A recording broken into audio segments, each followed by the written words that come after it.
Assalamualaikum warahmatullahi wabarakatuh.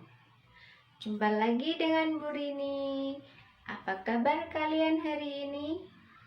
Apakah sudah siap untuk mengikuti pelajaran pada siang hari ini?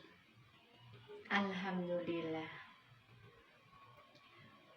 Siang hari ini kita akan melanjutkan pembelajaran tema 6, cita-citaku, subtema 2, hebatnya cita-citaku, pembelajaran 1.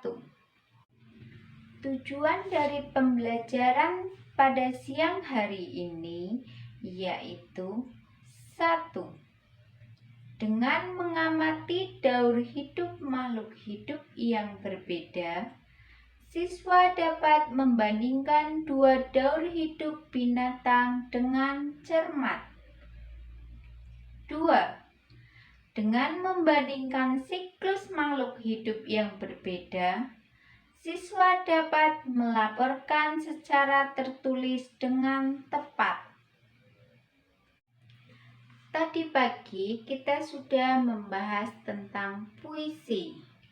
Pada siang hari ini kita akan membahas daur hidup hewan. Ada yang pernah mendengar apa itu daur hidup hewan? Daur hidup hewan adalah tahapan pertumbuhan dari kecil hingga dewasa.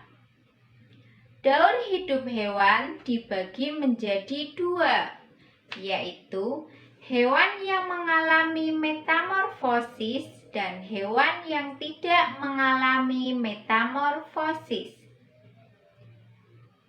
Hewan yang mengalami metamorfosis adalah hewan yang mengalami perubahan bentuk tubuh dalam daur hidupnya.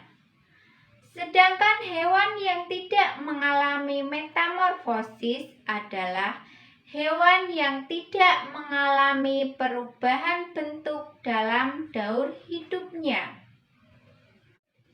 Metamorfosis dibagi menjadi dua, yaitu metamorfosis sempurna dan metamorfosis tidak sempurna.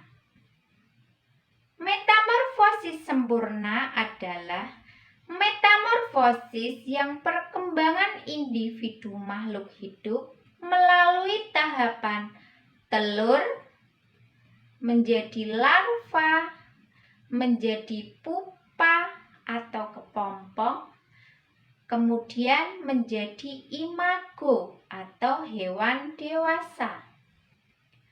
Sedangkan metamorfosis tidak sempurna adalah metamorfosis yang melalui tahapan telur yang menetas menjadi nimfa, kemudian berkembang menjadi imago atau hewan dewasa.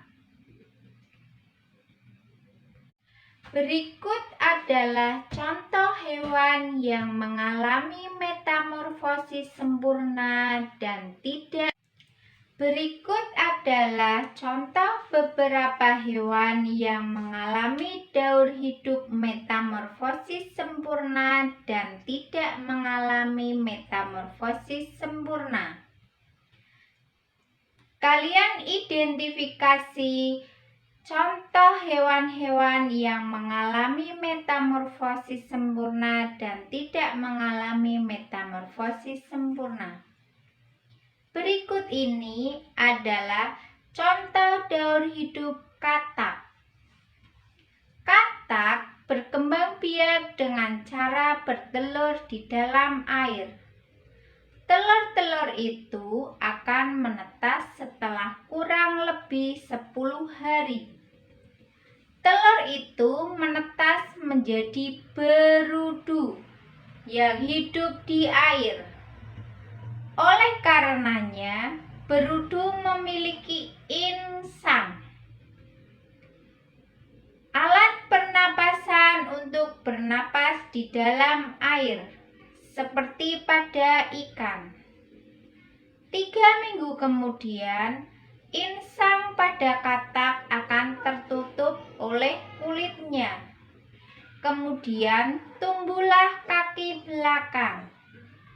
Pada usia 8 minggu, berudu berkaki berubah menjadi katak yang berekor. Ekor itu kemudian akan memendek dan ia bernapas dengan paru-paru.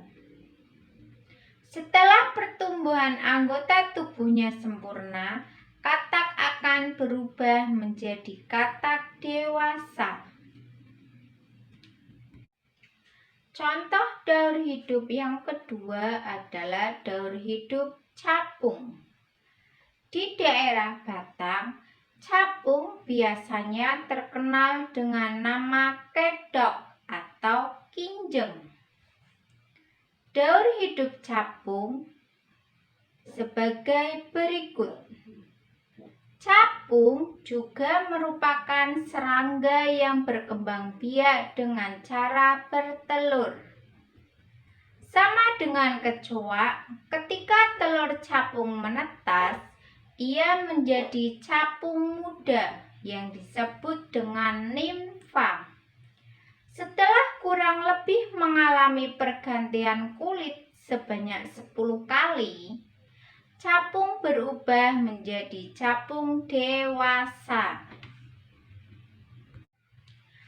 Contoh hewan yang ketiga adalah kecoa atau bahasa Jawanya yaitu coro.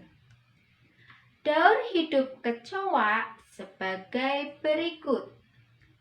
Kecoa merupakan salah satu serangga yang juga berkembang biak dengan cara bertelur. Setelah beberapa lama, telur kecoa akan berubah menjadi kecoa muda yang disebut nimfa. Bentuk nimfa mirip dengan kecoa dewasa, hanya warna kulitnya saja yang berbeda. Nimfa beberapa kali mengalami pergantian kulit sampai ia menjadi kecoa dewasa. Contoh hewan yang terakhir adalah nyamuk. Perhatikan daur hidup nyamuk berikut ini. Nyamuk termasuk serangga yang berkembang biak dengan bertelur di permukaan air.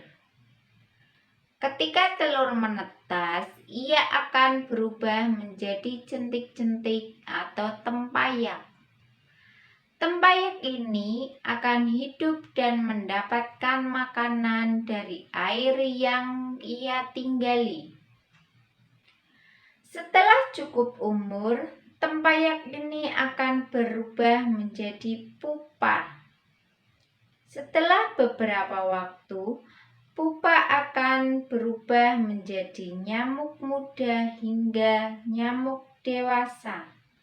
Nyamuk muda dan nyamuk dewasa tidak hidup di air. Ia akan kembali ke air ketika hendak bertelur. Dari beberapa contoh di atas, kalian bisa mengidentifikasi mana hewan yang mengalami metamorfosis sempurna dan hewan yang tidak mengalami metamorfosis sempurna. Sekarang, kalian sudah paham kan? Berdasarkan contoh daur hidup hewan yang telah kalian lihat, sekarang buka buku tema 6. Kerjakan halaman 70 sampai dengan 72. Setelah itu, kalian salin ke dalam buku tugas. Demikianlah pembelajaran tema 6 subtema 2 pembelajaran 1 pada pagi sampai siang hari ini. Jangan lupa tugasnya dikerjakan dan dikumpulkan di tiap perwakilan dukun. Sampai jumpa besok pagi dalam pembelajaran berikutnya. Dan wassalamualaikum warahmatullahi wabarakatuh.